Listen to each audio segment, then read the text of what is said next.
ইরানের বিরুদ্ধে যুদ্ধে ব্যবহার করা যুক্তরাষ্ট্রের একটি রিফুয়েলিং বিমান বিধ্বস্ত হয়েছে। এসব রিফুয়েলিং বিমান দিয়ে যুদ্ধ বিমান মাঝ আকাশে জ্বালানি সরবরাহ করা হয়।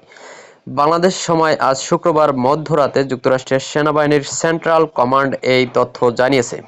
তারা বলছে, ইরাকের আকাশসীমায় দুটি বিমানের মধ্যে একটি বিমান বিধ্বস্ত হয়, আরেকটি বিমান নিরাপদে অবতরণ করে। বিমানটি KC-135 মডেলের। সেন্ট্রাল কমান্ড বলেছে, কোনো শত্রুর বা ভুলক্রমে ছোড়া গুলিতে বিমান বিধ্বস্ত হয়নি। আরও তথ্য পাওয়া সাপেক্ষে পরবর্তী তথ্য জানানো হবে। বর্তমানে উদ্ধার অভিযান চলছে।